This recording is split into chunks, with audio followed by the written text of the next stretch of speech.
بسم اللہ الرحمن الرحیم. چلیں ہم کویشچن آنسر سیشن شروع کرتے ہیں. ہم آپ سب سے پہلا سوال پوچھتے ہیں کہ حضرت ابو عبیدہ بن جراح کا اصل نام کیا تھا؟ ہینڈ ریز کرے. حضرت ابو عبیدہ بن جراح کا اصل نام کیا تھا؟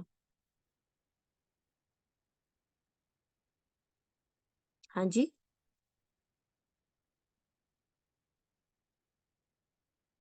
کوئی بتائے گا؟ حضرت ابو عبیدہ بن جراح کا اصل نام کیا تھا؟ حضرت عامر بن عبداللہ. ٹھیک ہے، ان کا اصل نام تھا عامر بن عبداللہ. حضرت ابو عبیدہ بن جراح کو کون سا لقب دیا گیا تھا؟ اللہ کے رسول صلی اللہ علیہ وسلم نے حضرت ابو عبیدہ بن جراح کو کون سا لقب دیا؟ ہاں جی، ایم آئی آڈیبل؟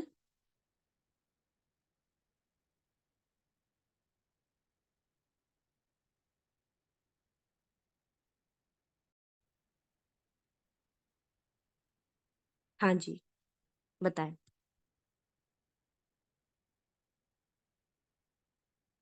کون سا لقب دیا تھا آپ صلی اللہ علیہ وسلم نے حضرت ابو عبیدہ بن جراح کو؟ جی،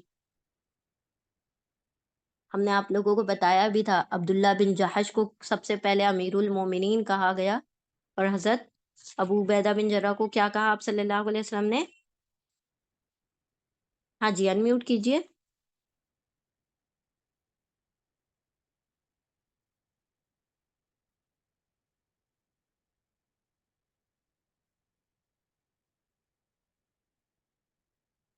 امین کہا تھا نا، امین.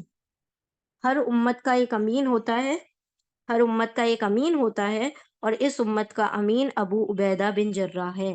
آپ صلی اللہ علیہ وسلم نے فرمایا کہ ہر امت کا ایک امین ہوتا ہے، اور ابو عبیدہ کیا ہیں؟ ہاں بالکل، کہ وہ امت کے امین ہیں. ٹھیک ہے، پھر ہم حضرت ابو عبیدہ بن جراح کے چہرے کے بارے میں کیا فرمایا جاتا ہے؟ وہ کیسے تھے دکھنے میں؟ جی، انمیوٹ کیجئے. ہلو، السلام علیکم. وعلیکم السلام. جی، تو ان کا جو چہرہ تھا وہ بہت نورانی تھا، ہوں، اور مطلب وہ بہت ان کو بہت حیا اور شرم تھی، لیکن کچھ جب پرابلم آتی تھی تو وہ کانفیڈنس کے ساتھ فیس بھی کرتے تھے. ماشاء اللہ. اور بہت ہمیشہ کیسے رہتے تھے؟ چہرے پر اسمائل رہتی تھی، ہنستے رہتے یس تھے. یس، چہرے پر اسمائل رہتی تھی. ہاں، کبھی بھی مطلب وہ ہمیشہ خوب روح، بہت خوبصورت. یہاں تک کہ کیا بیان کیا حضرت ابو بکر صدیق نے ان کے بارے میں کہ دو دانت بھی ٹوٹ گئے تب بھی تو وہ بھی وہ بہت جب بھی ان کا چہرہ خوبصورت تھا. خوبصورت تھا. دو لگتا دانت ان کے نکل گئے ٹوٹنے کے تب بھی وہ باوجود بہت خوبصورت دکھائی دیتے خوبصورت تھے. لگتے تھے اور شرمیلے تھے بہت. بالکل، بارک اللہ فیکم. ٹھیک ہے، حضرت عبداللہ بن عمر رضی اللہ تعالیٰ عنہ نے کون سے 3 صحابہ کرام کے بارے میں فرمایا ہے کہ وہ بہت حیا والے اور بہت سچے ہیں؟ مجھے لگتے ہیں 3 صحابی ایسے ہیں جو بہت حیا والے ہیں قریش میں، اور بہت مجھے حیا والے لگتے ہیں. حضرت عبداللہ بن عمر رضی اللہ تعالیٰ عنہ کے بیٹے کہتے ہیں کہ قریش میں 3 شخص ایسے ہیں جو مجھے بڑے حیا والے لگتے ہیں، اور بہت کیسے ہیں، مطلب بہت سچے ہیں. ہاں جی، بتائیے. السلام علیکم ورحمۃ اللہ وبرکاتہ. وعلیکم السلام ورحمۃ اللہ وبرکاتہ. میم، حضرت ابو بکر رضی اللہ تعالیٰ عنہ، حضرت عثمان رضی اللہ تعالیٰ عنہ، انہو حضرت انہو عبیدہ رضی اللہ تعالیٰ عنہ انہو رضی اللہ تعالیٰ عنہ. ہاں، انہو اور انہا میں کیا فرق ہے؟ انہو ہم میلز کے لیے کہتے ہیں، جو جتنے بھی اچھا، مردوں کے لیے انہو لگے گا، اور فیمیلز کے لیے انہا لگے گا. ٹھیک ہے، اوکے، چلو بارک ٹھیک ہے اللہ میم. فیکم. بارک اللہ. اللہم بارک اللہ فیکم. ٹھیک ہے، 3 لوگوں کے بارے میں حضرت عبداللہ بن عمر کہتے ہیں کہ مجھے ایسا لگتا ہے کہ یہ تینوں قریش میں حیا والے ہیں اور بڑے سچے ہیں. کون ہیں؟ ابو بکر صدیق، حضرت عثمان، اور ابو عبیدہ بن جراح. بارک اللہ فیکم. کون سے صحابی کے ایمان لانے کے نیکسٹ ڈے، اگلے دن، ابو عبیدہ بن جرہ ایمان لے آئے تھے؟ وہ کون سے صحابی تھے جب وہ ایمان لائے اس کے اگلے دن ابو عبیدہ بن جرہ ایمان لے کر آ گئے تھے؟ ہاں جی جی بتائیں. حضرت ابو بکر صدیق رضی اللہ عنہ کے بارک بعد. اللہ فیکم. حضرت ابو بکر صدیق جس دن ایمان لائے ہیں اس کے نیکسٹ ڈے ہی حضرت ابو عبیدہ بن جرہ ایمان لے آئے ہیں، بالکل شروع کی سٹیج میں ایمان لے آئے ہیں. بارک اللہ فیکم، اللہم زد فزد. چلیں اچھا، اب ہمیں یہ بتائیے کہ کون سی جنگ میں حضرت ابو عبیدہ بن جرہ نے آپ صلی اللہ علیہ وسلم کے دانت شہید ہوئے تھے، تو اس میں جو خود کے حلقے پھنس گئے تھے، وہ کون سی جنگ تھی جس میں حضرت ابو عبیدہ بن جرہ نے اپنے دانتوں سے نکالے تھے؟ ہاں جی جنگ احد. جنگ احد میں. بارک اللہ فیکم، اللہم زد فزد. ٹھیک ہے. جنگ بدر میں حضرت ابو عبیدہ بن جرہ نے کس کافر کے سر کی 2 ٹکڑے کر دیے تھے؟ کون تھا وہ کافر؟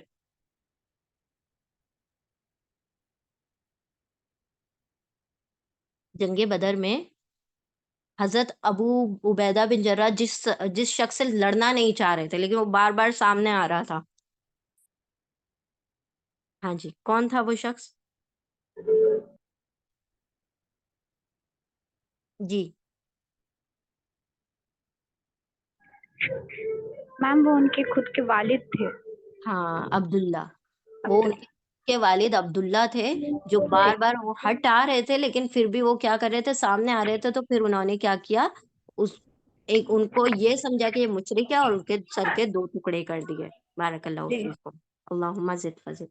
ٹھیک ہے چلیں اب ہمیں بتائیں کہ حضرت ابو عبیدہ بن جرہ کی زندگی سے آپ لوگوں نے کیا سیکھا، کوئی سبق جو آپ کو سمجھ آیا ہو. جی ہینڈ ریز کریں جلدی جلدی، جو بھی آپ کو سمجھ آیا ہو وہ بتائیں. آپ نے کیا سیکھا، آپ کے لیے کیا ہے جو پریکٹیکل پوائنٹ ہے جو آپ اپنی زندگی میں اپلائی کر سکتے ہیں حضرت ابو جی عبیدہ بن جرہ کی زندگی میں؟ بہت کچھ سیکھا ہے. جی فرمائیں، کیا کیا سیکھا آپ نے؟ میں ہی کوئی بتاؤں؟ بالکل بالکل بتائیے. ہاں جی حضرت ابو عبیدہ رضی اللہ عنہ انہوں نے بہت کچھ سیکھا. جیسے ان کو امین بنایا گیا تو وہ جی جو آپ صلی اللہ علیہ وسلم نے راہ دیا تھا، کھجوروں کا ایک تھیلا ہی دیا تھا، انہوں نے کس طرح ڈسٹریبیوٹ کیا، ایک ایک کر کے دیا. جب امین بنایا گیا، جب ان کو بھیجا گیا ایک وفد کے ساتھ اور وہاں پہ تعاون ہو گیا، تو حضرت عمر رضی اللہ عنہ نے کہا کہ واپس آ جائیں. یہ کہا کہ جیسے ہی میرا لیٹر ملتا ہے تو جیسے بھی ہے آپ اسی وقت پلٹ آئیں.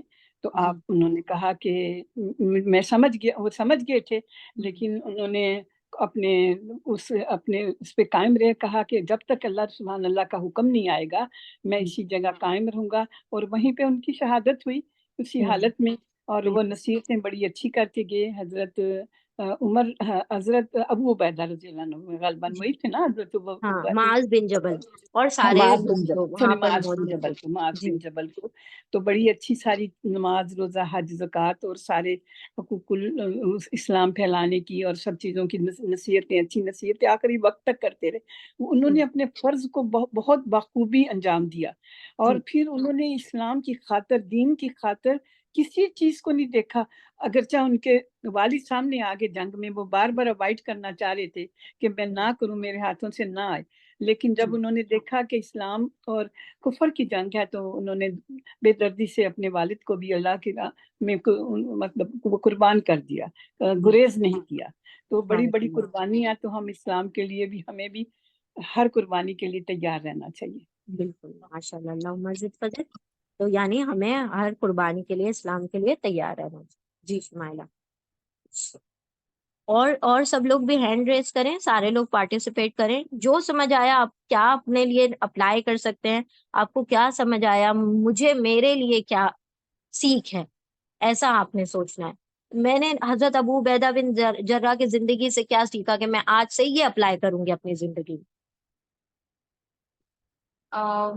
تو یہ میں نے کچھ پوائنٹس ابھی لیکچر میں یہ سیکھے ہیں کہ حضرت ابو عبیدہ بن جرہ جو ہے وہ لیڈر نہیں تھے، لیکن وہ ہمیشہ جو لیڈر تھے ان کی ہیلپ کرتے رہے، اور اسی طرح انہوں نے اپنی جو پوری لائف ہے اتنی اچھے پرپس کے لیے لگائی، اور اتنا مطلب اتنا انہوں نے کام کیا ہے اسلام کے لیے ڈے اینڈ نائٹ۔ تو اس سے مجھے ایسا لگتا ہے کہ ہمیں بھی اس چیز کو اپلائی کر کے بالکل، پریکٹس کرنا چاہیے جو بھی انہوں نے یعنی بے کیا مقصد زندگی نہیں ہونا چاہیے، ایک پرپز، ایک یس گول، ایک ویژن ہونا چاہیے۔ یس بارک اللہ یس فیکم۔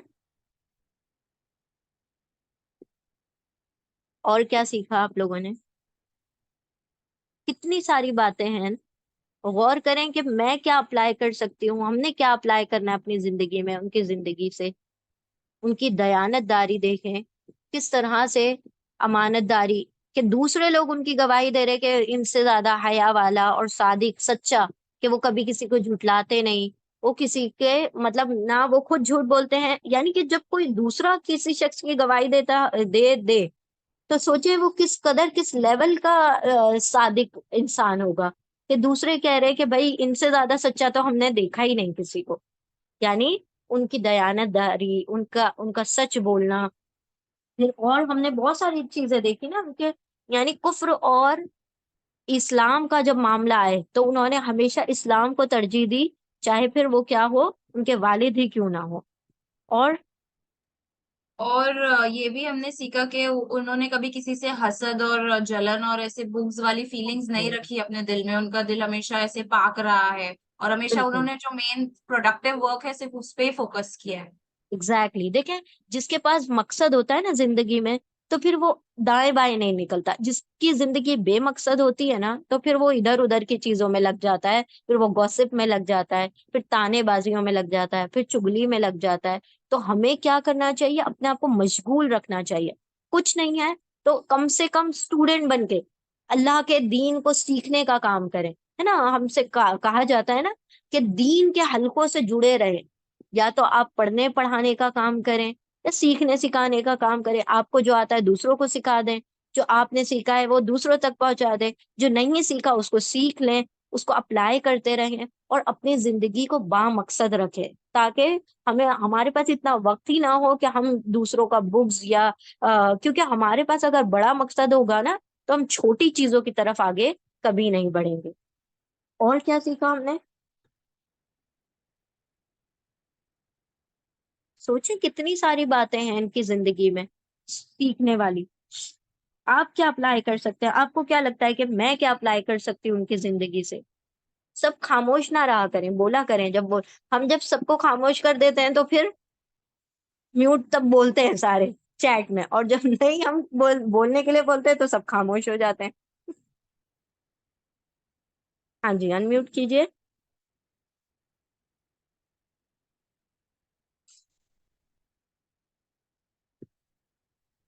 السلام علیکم ورحمۃ اللہ وبرکاتہ۔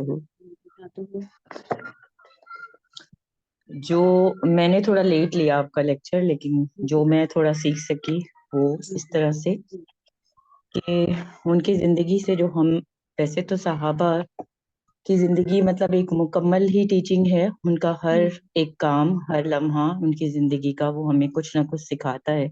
لیکن جو مین پوائنٹ جو مجھے سمجھ میں آئے وہ یہ کہ فرما برداری ہر حال میں، چاہے کوئی بھی موقع ہے، کسی بھی طرح کے حالات ہیں، اللہ کے لیے سب کچھ قربان۔ بالکل، ماشاء اللہ۔ اگر اللہ تعالیٰ ہمیں امین بنائے تو ہمیں امانتوں کی حفاظت ہر صورت کرنی چاہیے، اسلام کے لیے سب کچھ کرنا، جتنی بھی اللہ نے توفیق دی ہے، دیانت داری ہونی چاہیے، صداقت ہونی چاہیے، سب سے زیادہ ہر حال میں خوش رہنا۔ اللہ نے کوئی غم دیا ہے تو بھی خوش، اللہ نے خوشی دی ہے تو بھی خوش، کہ وہ اللہ کی طرف سے ہے سب کچھ ہمارے لیے، اور ایز اے آزمائش ہے۔ بالکل ہر حال میں انسان کو سچ بولنا ہے، یہ نہیں سوچنا کہ سامنے کوئی ہے اگر ہم اسے خوش کرنے کے لیے جھوٹ بول دیں، نہیں، بالکل بھی نہیں۔ حسد نہیں، حسد ساری برائیوں کی جڑ ہوتی ہے۔ دین کے کام کرتے ہوئے آپ کے سامنے کوئی بھی آ جائے تو آپ نے یہ نہیں سوچنا آپ صرف اللہ کے بندے ہیں، آپ اس کی بندگی کرتے ہیں، تو آپ وہ کریں جو آپ کے رب کو پسند ہے، جو آپ کا رب آپ سے چاہتا ہے، اور ہر وقت اپنی زندگی کو باعمل بنانے کی کوشش، اور زندگی کا اگر کوئی مقصد نہیں ہوتا نا تو زندگی ایسے ہی گزر جاتی ہے۔ مقصد اگر ہوتا ہے تو آپ اس کے لیے کرتے ہیں کچھ، چاہے آپ کا مقصد پڑھائی ہے، سکھانا ہے، بولنا ہے، جو بھی کچھ ہے اپنے اندر خود تلاش کریں کہ اللہ نے ہمارے اندر کیا رکھا ہے، تو اپنی زندگی کو با مقصد بنائیں جیسے ان لوگوں نے بنایا۔ وہ تو کتنے برے حالات میں بھی کچھ نہ کچھ کیا انہوں نے ایسا جس سے دین کو فائدہ ہوا، تو ہم کیوں نہیں کر سکتے؟ وہی بات ہے، ہمیں تو اللہ نے پلیٹ میں سجا کے اسلام دے دیا، ہم نے کیا قربانیاں دی ہیں؟ کچھ بھی نہیں، تو کیا ہم اتنا بھی نہیں کر سکتے کہ جو ہماری صلاحیتیں ہیں وہ ہم سب اسلام کے لیے لگا دیں؟ تو ہم نے اپنی جو انسان کے پاس اللہ رب العزت نے ہر انسان کو ایک یونیک کوالٹی دی ہوتی ہے نا، کسی کو بولنے کی صلاحیت ہے، کسی کو لکھنے کی صلاحیت ہے، کوئی لوگوں میں صلح اچھی طرح کرا سکتا ہے، کوئی لوگوں کے مسکرا کے لوگوں کے غموں کو بھلا سکتا ہے۔ جو آپ کے اندر صلاحیت ہے اس کو لگا دے اللہ کی راہ میں۔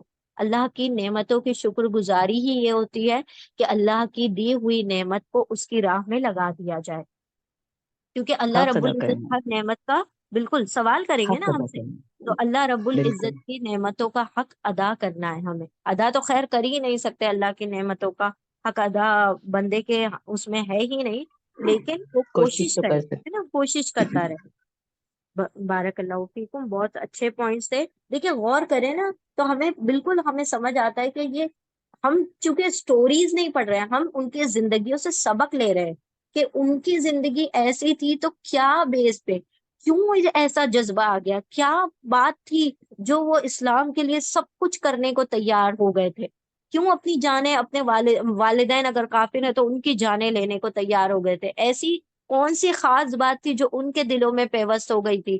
یعنی ان کا تعلق اللہ سے مضبوط تھا، اللہ ایمان کی رب پختگی۔ العزت کے دیکھیں حکم عدولی، وہ آخری وقت تک بھی جاتے جاتے کیا کہتے جا رہے ہیں کہ اللہ، اللہ کے رسول اور امیر کی حکم عدولی نہیں کرنی۔ ہم دیکھیں کہاں اللہ کے رسول، ہم تو اپنے والدین کی فرما برداری نہیں کرتے، اور اللہ کے رسول کی بات تو ہم نے بالکل ہی پیچھے ڈال دی ہوئی ہے۔ اور سب سے پہلا ان کا وہ جو نصیحت کا معاملہ تھا وہ کیا تھا؟ وصیت ان کی نماز قائم کرنا۔ یہ ساری زندگی کا مرکز انسان کا نماز کے اطراف ہونا چاہیے نا، نماز اس کا کھوٹا ہونا چاہیے اور اس کے اطراف زندگی گھومنی چاہیے۔ بغیر نماز کے صحابہ اکرام کہتے ہیں کہ ہم جو نماز نہیں پڑھتا تھا ہم تو اس کو مسلمان ہی نہیں سمجھتے تھے، کہ ڈسٹنگوشنگ فیکٹر ہی یہ تھا کہ ہم سمجھتے تھے کہ جس نے نماز پڑھ لی وہ مسلمان ہے، اور جس نے نماز نہیں پڑھی وہ مسلمان ہو ہی نہیں سکتا۔ وہ کیسے مسلمان ہو سکتا ہے کہ اللہ اس کو بلا رہا ہے 5 وقت اور وہ اللہ کے سامنے، اللہ کہہ رہا ہے اللہ اکبر، اللہ سب سے بڑا ہے، وہ کہہ رہا ہے نہیں میرا کام زیادہ بڑا ہے، میرا یہ موبائل زیادہ بڑا ہے، میرا انسٹاگرام زیادہ بڑا ہے، اور وہ اس چیز کو پیچھے ڈال رہا ہے۔ تو کون سی نصیحتیں کی؟ سب سے پہلے وہ جو بیسک، کیونکہ ہم تو بیسک بھی نہیں فالو کر پا رہے ہیں نا، جو پانچ جو ہمارے فرائض ہیں وہ ہم نہیں فالو کر پا رہے۔ تو ہم سوچیں اس لیول پر جو پیلسٹین کے لوگ جو پہنچ گئے ہیں وہ بہت اعلیٰ لیول ہے کہ وہ اپنی جانیں دے رہے ہیں اللہ کی راہ میں، اور ہم ابھی تک بیسک چیزوں کے لیے بھی نہیں، وہ آپس میں لڑ رہے ہیں۔ بیسک جو ٹینٹس ہے اسلام کے اس کے اوپر ہم لڑ رہے ہیں کہ بھائی رفع یدین کرنا ہے یا نہیں کرنا ہے، زور سے آمین کہنا ہے نہیں کہنا ہے۔ ہم ابھی تک سجدہ کھڑا کرنا ہے، بیٹھ کے کرنا ہے، سکڑ کے کرنا ہے، سمٹ کر کرنا ہے، ہم اسی میں پھنسے ہوئے ہیں۔ اللہ رب العزت نے ہمیں دین کلیئر کر کے بتا دیا بالکل صاف صاف، ایسے الفاظوں میں کہ نبی صلی اللہ علیہ وسلم کی زندگی کھول کر رکھ دی، اور ہم اسی میں پھنسے ہوئے ہیں۔ تو کہاں ہم آگے بڑھیں گے؟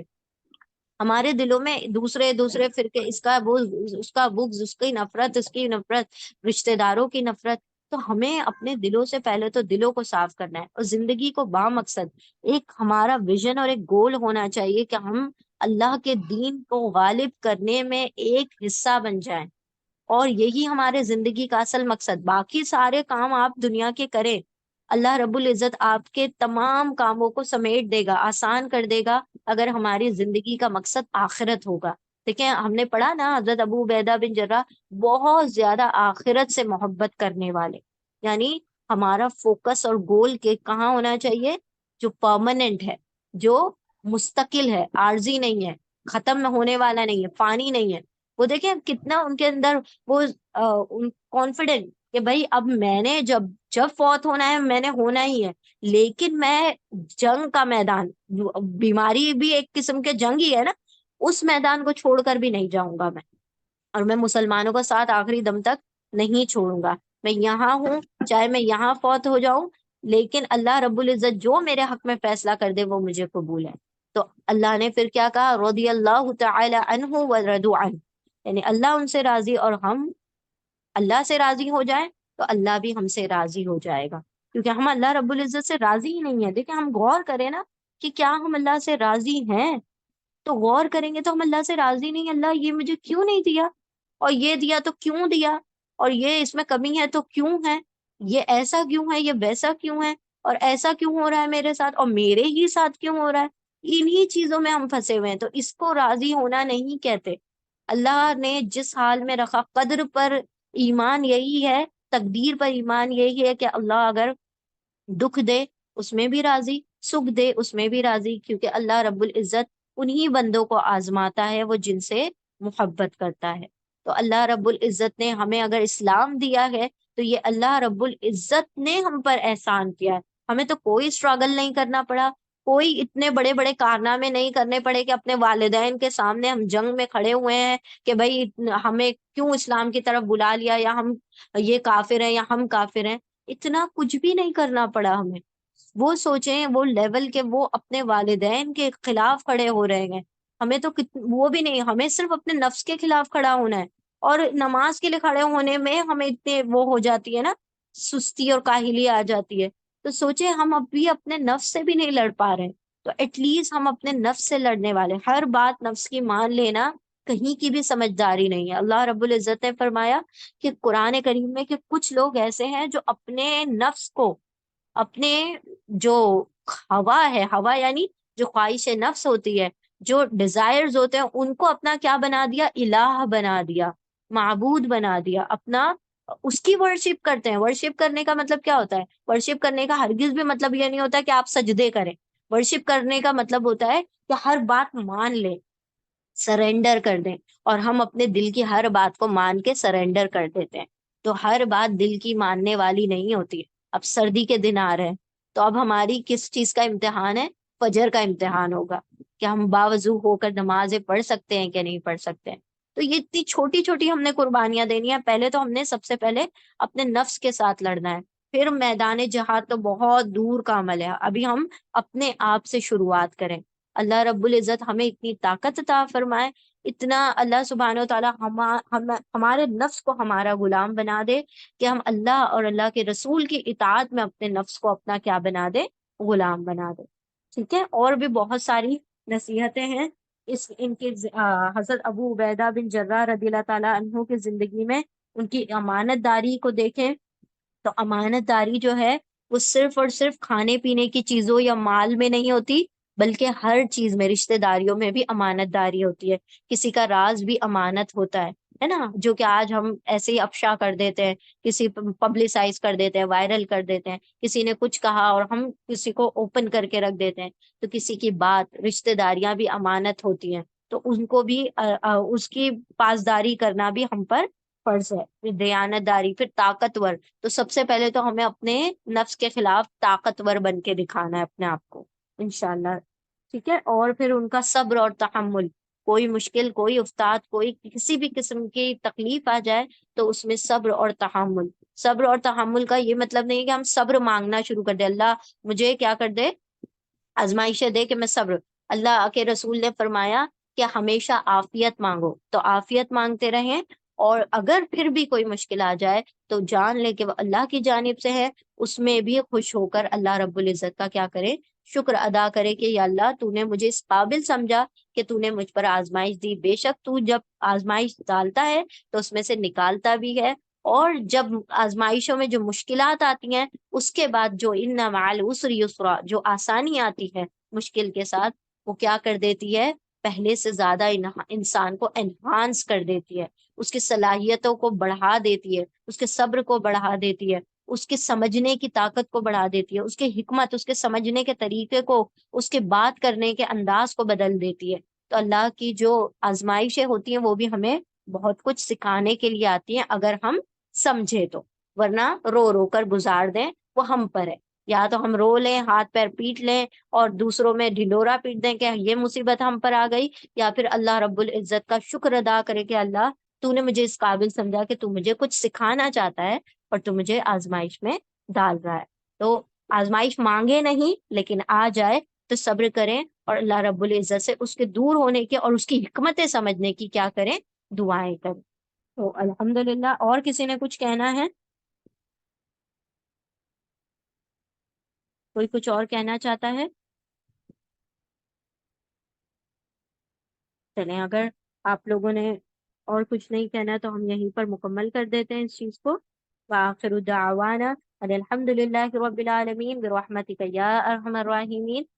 نیکسٹ ٹائم سے انشاءاللہ کوشش کریں کہ 9 o'clock کو جوائن کر لیں، تاکہ کیونکہ یہ ہم بایوگرافیز پڑھ رہے ہیں نا، لوگوں کی زندگی پڑھ رہے ہیں، تو ایک واقعہ چھوٹ جاتا ہے تو پھر آپ کو پتا نہیں ہوتا کہ کیا ان کی زندگی کے بارے میں، کیا ایک سیکوینسنگ ہوتی ہے، اور وہ ترتیب اگر چھوٹ جاتی ہے تو پھر ایسا ہوتا ہے کہ ہمیں سمجھ نہیں آ رہی بات، یہ کس کے بارے میں بات ہو رہی ہے، کون ریلیٹیو ہے، کون ان کا اصل نام کیا ہے، ان کی کیا مطلب پہچان ہے، تو وہ ساری چیزیں چھوٹ جاتی ہے جو شروع کے مین ہوتی ہے انٹروڈکٹری، وہ چھوٹ جاتی ہے تو پھر سمجھنے میں تھوڑی مشکل ہو جاتی ہے۔ تو کوشش کریں جلدی جوائن کر لیں تاکہ آپ کو پوری، اگر کوئی ایسے قرآن کی آیت وغیرہ ہو اور وہ ایک کے بعد ایک آ رہی ہے تو وہ اپنے آپ میں ایک انڈیپینڈنٹ درس ہوتا ہے کہ ہماری ایک آیت نمبر 201 چھوٹ گئی تو 202 تو ہم نے جوائن کر لی، لیکن ایک جب ہم بایوگرافی پڑھتے ہیں تو وہ پورا سمجھ آئے تو زیادہ بہتر ہوتا ہے۔